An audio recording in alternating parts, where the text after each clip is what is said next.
안녕하세요. 의사 출신 기자 동아일 위진한 의학전 기자입니다. 네, 헤럴드 경제 김태열 기자입니다. 네, 2021 췌장암 분야를 시작했는데요. 우리나라 2021 최고 명의 바로 국내 췌장암 명의 15명이 중에서 12명이 이분을 추천하셨습니다. 12명이 15명 네네. 중에서 본인이 췌장암에 걸렸을 때 또는 가족이 췌장암에 걸렸을 때 믿고 맡길 수 있는 명의를 추천해 달라고 했는데요. 그 중에 12명이 추천을 했습니다. 자, 서울대병원 장진영 교수님을 모셨습니다. 자, 시작하기 전에 우리 김태열 의학기자님, 장진영 교수님 어떤 분인지 소개 좀 부탁합니다. 예, 그 장진영 교수님 간단하게 소개를 드리면요. 서울대 의대 졸업하셨고, 예, 그 서울대병원에서 전 안병원 진료부장 하시고 지금은 그 로봇 수술 센터장으로 재직 중이십니다. 그 교수님은 그 국제 췌장암 관련 치료지침 위원으로 선정될 정도로 아주 탁월한 진료 연구업적으로 좀 유명하시고요. 그다음에 진행성 암에서의 선행 항암 치료 치료 우수성을 세계 최초로 전향적 연구로 규명하셨습니다. 또 이제 췌장암, 담도암 관련 국내 최다 연구 논문 업적도 가지고 계시고 국내에서 최다 로봇 췌장 수술을 하고 계십니다. 네, 오늘의 주인공 옆에 모셨습니다. 교수님 안녕하세요. 안녕하세요. 안녕하세요. 교수님, 그 우리가 대장암 명의가 사실은 칠곡 경대병원에 계셨는데요. 그분이 또 로봇 수술의 대가였습니다. 그렇죠. 예. 그런데 또 우리 교수님이 또 로봇을 췌장암의 또 대가이시군요. 네. 네, 뭐 로봇 수술이 전체 수술 중에 약 40% 정도를 차지하고 있고요. 점점 기존의 이제 개복 수술을 갖다 대체하고 있는 양상이긴 합니다. 아직까지 물론 로봇 수술이 전체 수술을 다 대체할 수 있지는 않고 네. 개복 수술이 표준화 수술이긴 하지만 췌장 수술 자체가 워낙 좀 난이도가 있고 정교한 수술을 갖다 요하기 때문에 로봇을 사용했을 때 개복 수술에 준할 정도의 효과 외에 미용적인 그런 안전성을 갖다 다 확보할 수 있는 수술이기 때문에 네. 최근 사용이 급격히 늘고 있긴 합니다. 알겠습니다. 교수님, 그 우리 국내 최고 명의 15분에게 저희들이 물어봤고요. 3명이 추천 안 하셨습니다. 네. 3명이 누군지가 궁금하네요.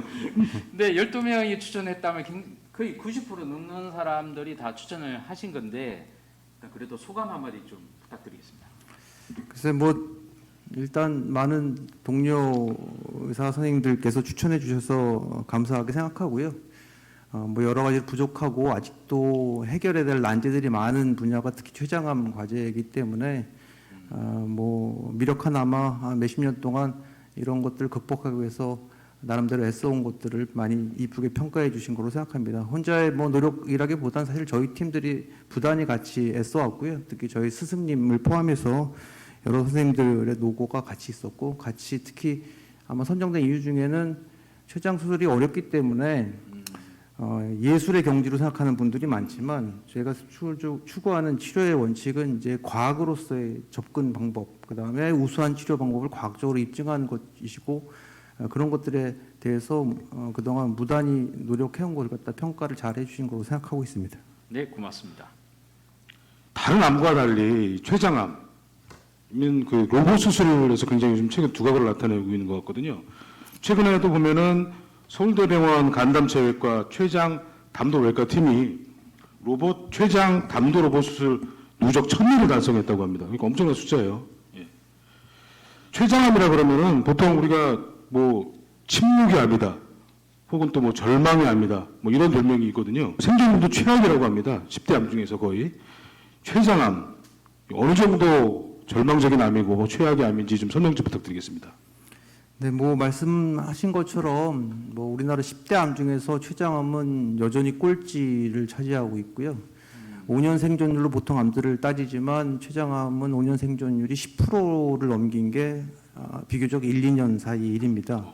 네, 그래서 아마 2018년도 국립암센터하고 보건복지부에서 암 통계를 낸 것에 의하면 12.4% 정도, 그래서 아마 10%를 넘은 암이고요. 그래도 많이 올랐습니다. 네, 뭐 10%의 벽을 못 넘을 암이라고 그랬었는데 최근 들어서 이제 여러 가지 발달된 진단 방법, 그다음에 치료 방법 등에 의해서 10%가 넘어갔고 생각하고요.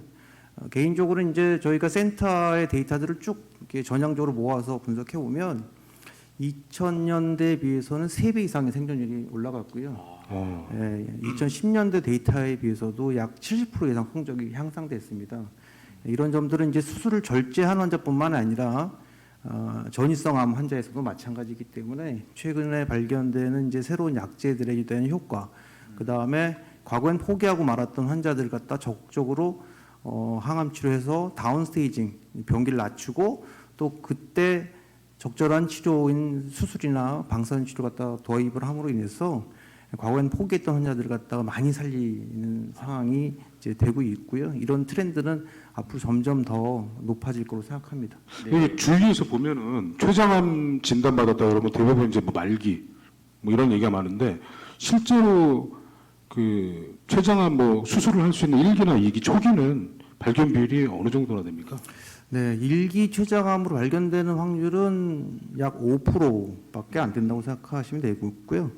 최근 들어서 이제 10% 가까이 올라가고 있긴 하지만 전반적으로는 대부분의 나라에서 5% 정도밖에 되질 않습니다. 네, 그래서 이제 췌장암의 조기 병변을 갖다 발견하기 위해서는 여러 가지 위험 인자를 갖고 있는 가족력이 있다든가 뭐 음주 흡연 경력이 오래됐거나 최근에 당뇨가 생겼거나 젊은 나이에 이런 분들은 건강검진인데 이제 영상 검사가 포함된 CT나 MRI 같은 영상 검사가 포함된 검진을 하시면 아무래도 조금 조기에 병변을 발견할 수 있는 확률이 너무 높아지겠죠. 네, 교수님 근데 그 가장 관심 있는 게 결국은 초기 증상이고 제가 진짜 궁금한 게 있습니다. 췌장암 초기 증상 과연 있는지요? 초기 증상은 없다고 봐야 되는 게 맞고요. 없다고 봐야 됩니다. 네, 실제 저희 외래에 오는 환자 중에서 말씀하신 것처럼 유튜브 연자들이 증상으로 조기 진단을 하는 거에 대해서 얘기하는 것들이 있는지 그런 증상을 가진 분들이 오긴 하세요.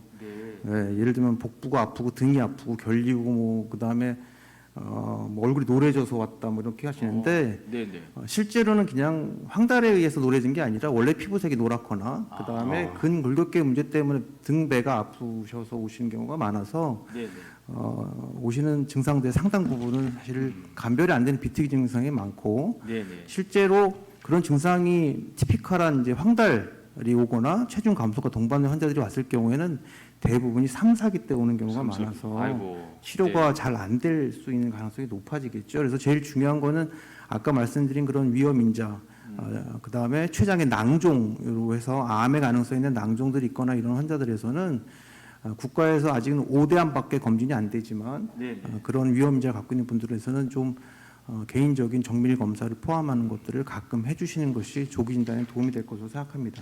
네, 알겠습니다. 교수님께 말씀하셨듯이 일단 그 가족력이 한 10% 정도 차지하고 또 이제 50세 정도 넘어서 예를 들어서 뭐 당뇨병이 없었는데 갑자기 생겼다거나 이러면 이제 췌장암을 좀 의심해 볼 수 있는 거죠.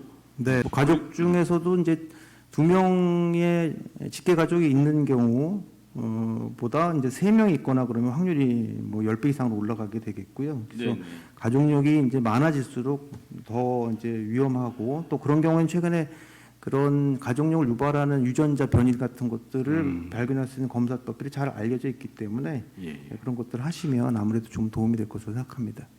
그리고 또 보면은 저기 증상이 췌장암 환자의 90%가 복부 통증을 경험한다고 하는데 등 쪽이나 이게 구체적으로 어떤 통증을?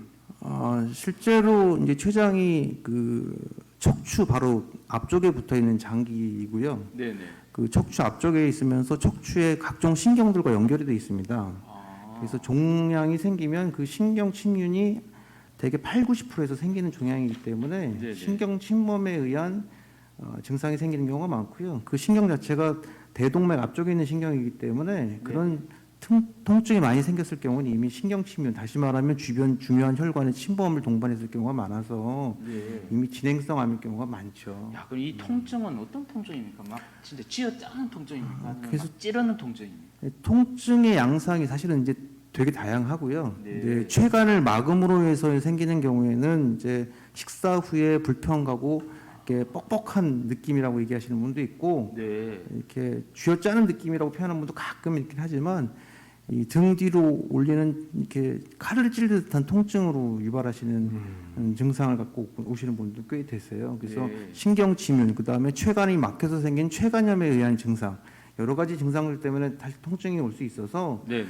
근데 되게 이제 외래 오시는 분들은 약간 식사하고서 불편하 정도, 뻑뻑하다는 느낌 정도 갖고서 아이고야. 오시는 경우가 많아서 네. 이제 그런 비특이적인 증상은 사실 췌장염의 특이적인 증상이라고 볼 수는 없죠. 네. 네, 저희 지인이 췌장암으로 돌아가신 분이 한 분 계신데 회사에 선배가 갑자기 체중이 뭐 엄청 빠졌더라고요. 그냥 빠진 정도가 아니라 너무 심하게 빠졌길래 이제 물어봤더니 뭐 요즘 뭐 술도 안 먹고 뭐 운동도 많이 하고 그래가지고 다이어트가 된 거라고 자기는 생각했더니 뭐 췌장암 진단을 받았다. 근데 뭐 보기에도 막 거의 뭐 반 정도 됐을 정도로 살이 많이 빠져가지고 이런 증상 체중이 심하게 빠졌다면은 췌장암 가능성을 배제하지 못하는 거죠. 근데 뭐 췌장암의 특징상 이제 췌장 소화효소를 분비하는 관을 갖다 막게 되면 네네. 음식물을 먹어도 소화가 잘 안 되는 증상이 있고요. 소화가 잘 안 되니까 체중 감소가 급격히 오겠고 또 다른 암과 마찬가지로 이제 종양이 커지거나 전이를 하면 췌장 자체에서 분비되는 여러 가지 이제 호르몬이나 사이토카인 때문에 식욕 억제, 그 다음에 이제 이런 소화흡수 장애를 갖다 유발하는 경우들이 있겠습니다. 그래서 어떤 다른 종양보다는 종양이 작더라도 아까 말한 것처럼 소화 효소 자체를 갖다 블로킹하는 나오지 못하게 하는 효과가 있기 때문에 체중 감소의 효과가 아무래도 다른 암보다는 조금 더 높지 않나 생각이 듭니다. 알겠습니다. 일단 복부 통증, 뭐 체중 감소가 있는 정도면 이미 좀 많이 진행됐다라고 봐야 되기 때문에 자, 누구보다 사실 관심 많은 것은 조기의 발견이 관심이 많은데 5%밖에 안 된다고 하니 이 5%를 좀 더 높이기 위해서는 어떻게 해야만 될까요?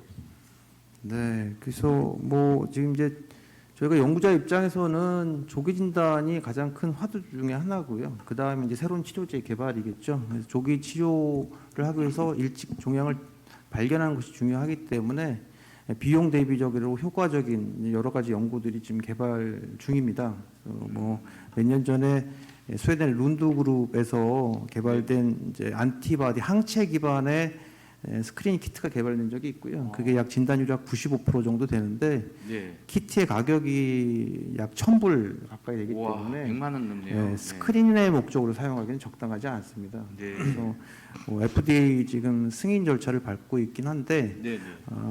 그 돈이면 사실 국내에서는 CT를 찍고 예, 영상 검사 좋은 CT를 찍어도 네네. 뭐 보험 적용 받으면 뭐 5만 원 남짓 내고서 할 수 있기 때문에 20만 원 이내 건강검진 비용을 내더라도 할 수 있기 때문에 네, 네. 국내에서는 좀 적용하기 좀 곤란하죠. 저희가 그 올해 뭐 미국 아머케지에 발표한 논문을 인용을 하면 저희가 이제 저희랑 여러 가지 센터들과 같이 협업해서 조기 진단 키트를 개발을 했고요.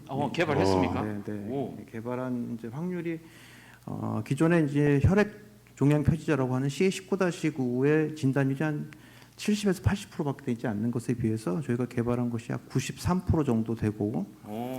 그 다음에 가격 대비 효용 면에서도 보면 네네. 아마 기존의 CA19-9 검사한 거보다 약 2배 정도의 가격이면 아마 상용할 수 있을 거로 생각을 합니다. 그거 언제쯤? 그래서 이제 뭐 아시다시피 이제 코리아 FDA의 승인 절차 때문에 마지막 임상 시험 단계 지금 돌입하고 있고요. 네, 네. 뭐 FDA가 여러 가지 일 때문에 요새 좀 바쁘긴 하니까 특히 코로나를 포함해서 그렇죠. 네, 네네. 바쁘긴 한데 이제 그런 레귤레이션도 되게 아주 강화가 옛날보다 돼 있고 그래서 임상 시험 마지막 단계 이제 올해 마무리 잘 되면 내년까지는 아마 와. 그런 조기 진단 키트를 실제로 환자한테 살 수 있을 것으로 생각을 하고 있습니다. 그럼 내년에는 건강검진에서 피 검사로 바로 좀 알 수가 있겠다라고 기대해도 됩니까? 네, 뭐 저희 목표는 그렇고요. 네네. 근데 이제 상용화 과정이나 이런 것들이 남아 있기 때문에 이제 네네. 회사가 어떤 회사가 이제 같이 일을 하게 될지 그다음에 네.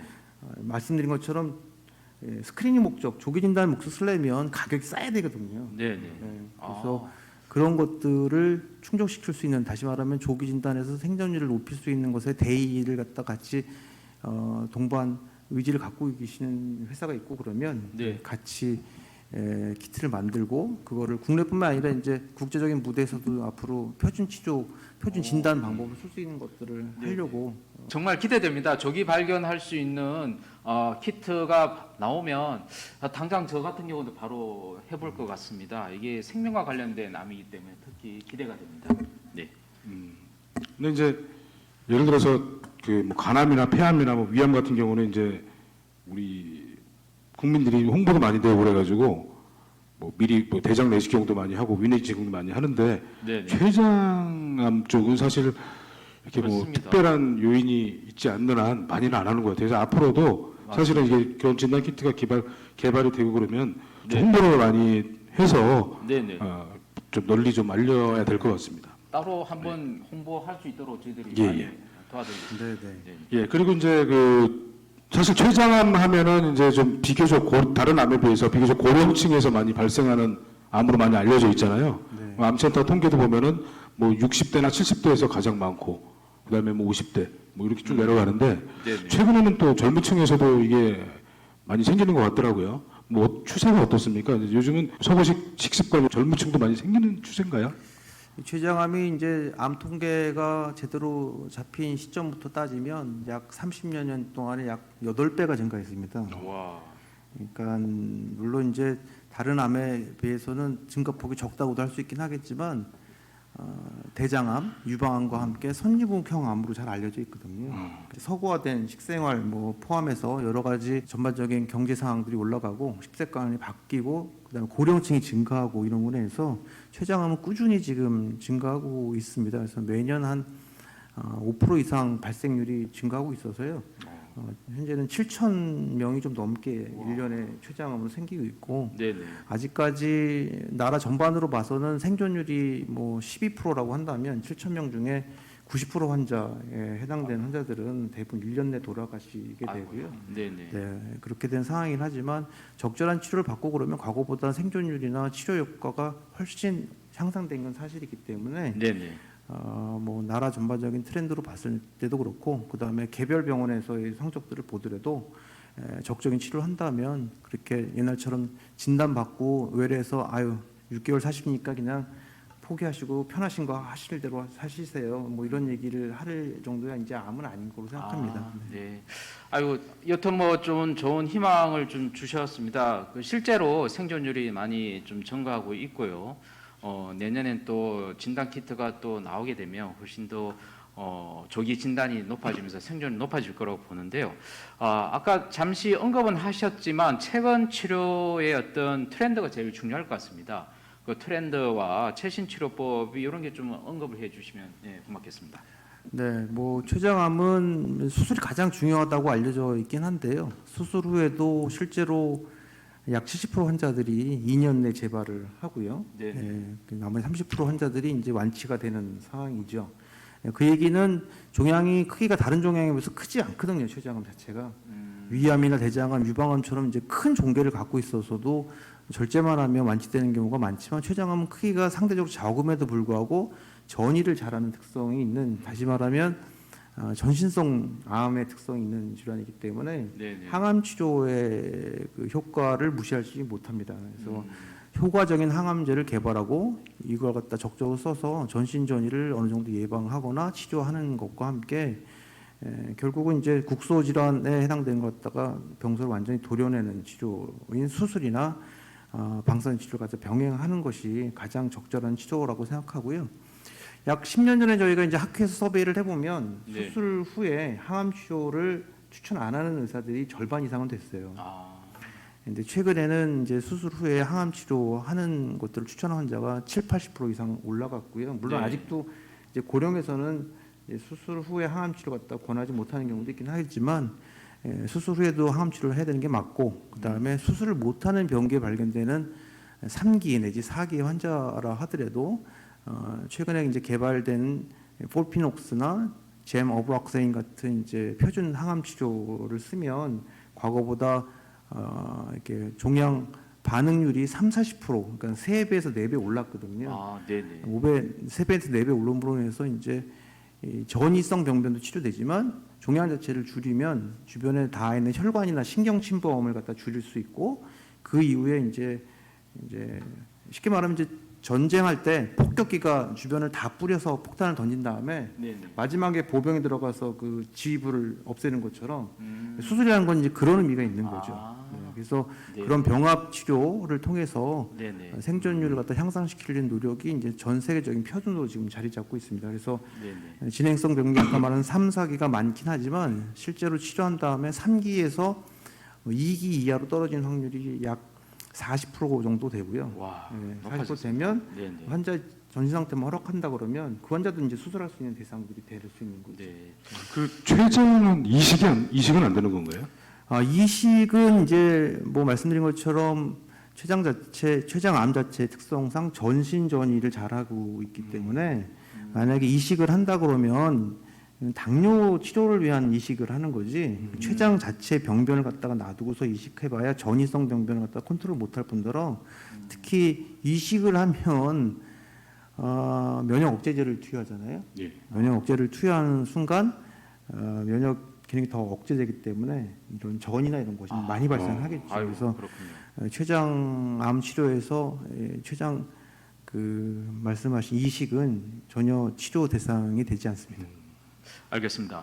자, 이상 환자들이 궁금해하는 췌장암의 어떤 증상과 그 다음에 최신 치료법까지 자세히 알아봤습니다. 다음 시간에는 일반인들이 궁금해하는 췌장암의 예방에 대해서 좋은 생활습관 등을 알아보도록 하겠습니다. 1탄을 마치고 2탄에 다시 뵙도록 하겠습니다. 감사합니다. 감사합니다.